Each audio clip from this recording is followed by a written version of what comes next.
Al-Lahab ini atau Al-Masad Tabbat ini kan kalau di dalam posisi ayat susunan tertibus suratnya itu adalah setelah surat An-Nasr. Kalau kita kemarin membahas surat An-Nasr itu menceritakan tentang kemenangan Rasulullah, tentang Fathu Makkah. Tapi tiba-tiba di dalam surat berikutnya susunannya ini surat Al-Lahab yang menceritakan tentang Abu Lahab. Nah, ini menggambarkan bahwasanya orang yang taat kepada Allah Subhanahu wa taala dalam surat An-Nasr itu akan diberikan kemenangan, kemudahan oleh Allah Subhanahu wa taala. Sedangkan surat Tabbat ini itu menceritakan orang yang durhaka, yang menentang Allah Subhanahu wa taala. Maka Allah Subhanahu wa taala menjadikan dia binasa, celaka bukan cuma di dunia, terlebih nanti di akhirat. Ini gambarannya seperti itu. Jadi kalau dalam tafsir itu ada namanya hubungan antara surat yang sebelumnya dengan surat yang setelahnya. Itu kira-kira seperti itu, antara surat An-Nasr sama surat Al-Lahab. Jadi kalau surat An-Nasr itu menceritakan orang yang baik, orang yang taat, dia akan diberikan kemudahan, kemenangan dan juga kebahagiaan oleh Allah Subhanahu wa taala. Tapi kalau surat Al-Lahab ini menggambarkan orang yang durhaka, orang yang maksiat, orang yang menentang Allah Subhanahu wa taala dan rasulnya. Maka dia dibinasakan oleh Allah Subhanahu wa taala, terlihat ketika dia sudah ketika masih berada di dunia ini. Ini cerminan daripada antara orang yang durhaka sama orang yang taat kepada Allah Subhanahu wa taala. Alladzi kana syadidul adzab li Rasulillah sallallahu alaihi wasallam. Jadi Abu Lahab ini benar-benar bencinya dengan Rasulullah itu luar biasa. Yatruku syughlahu wa yatba' Rasul sallallahu alaihi wasallam liyufsida alaihi da'watahu. Sampai-sampai Abu Lahab ini rela meninggalkan profesi pekerjaannya dia. Jadi pekerjaannya ditinggalkan untuk menghalang-halangi dakwah Rasulullah SAW. Saking bencinya dengan Rasulullah SAW. Wa yasudun nas 'anil iman bihi.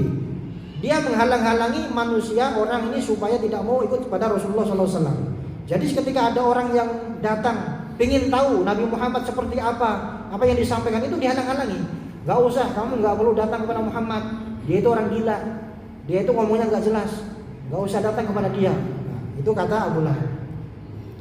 Waqad tawa'adat as-surah fil akhirah binarin muqadah yaslaha wa yashwi biha. Dan Abu Lahab ini diancam oleh Allah Subhanahu wa taala dalam surat ini bahwa nanti di neraka dia akan dibakar oleh Allah Subhanahu wa taala dengan api yang menyala-nyala yang begitu panas.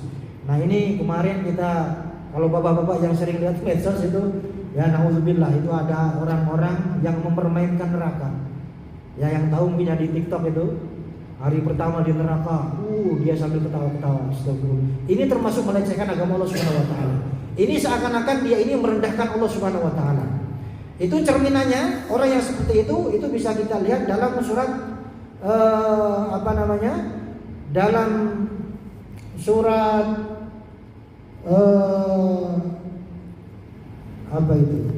dalam surat At-Taubah, ya. Jadi orang-orang yang mempermainkan siksaan Allah, yang mempermainkan neraka, yang menjadikan neraka sebagai bahan guyonan, sebagai bahan candaan, ya, seperti yang sekarang terjadi, itu cerminannya sudah disampaikan oleh Allah Subhanahu wa taala dalam surat At-Taubah ayat 64, ya.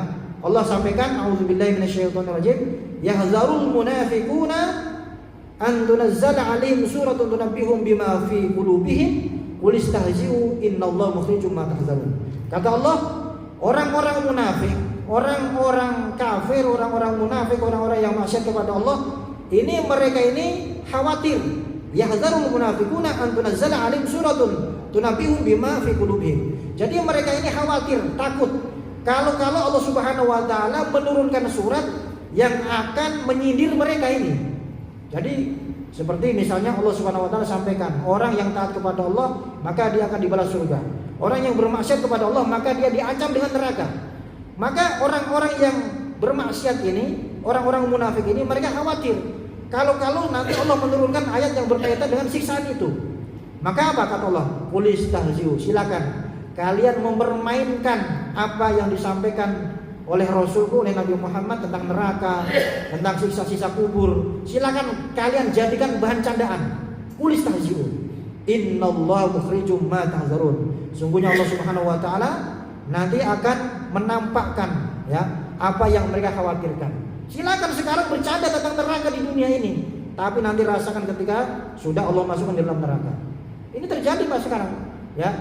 Belum lama inilah, sekitar seminggu 2 minggu ini. Di Facebook juga ada, di TikTok juga ada, bahkan di YouTube juga ada kayaknya itu. Jadi ada orang-orang yang mempermainkan siksaan neraka yang diancamkan oleh Allah Subhanahu wa taala bagi orang yang bermaksiat. Itu sudah dicerminkan oleh Allah dalam surat At-Taubah. Silakan mempermainkan, tapi nanti silakan rasakan apa yang Allah akan berikan kepada mereka itu. Ini berkaitan dengan Abu Lahab yang diancam oleh Allah Subhanahu wa taala ya. Makanya ada istilah di dalam tauhid ya, kitab tauhid itu ada orang-orang yang diberikan kabar gembira oleh Allah pasti dia masuk surga. Namanya al-mubasysyiruna bil jannah. Orang-orang yang diberikan kabar gembira oleh Allah pasti dia masuk surga. Ya, al-asyrah al-mubasysyiruna bil jannah.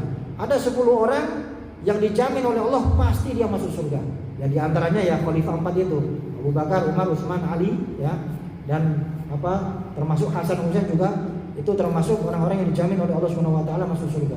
Ada juga orang-orang yang ketika di dunia sudah dipastikan dia masuk neraka. Nauzubillahi min dzalik. Di antara salah satunya adalah Abu Lahab ini.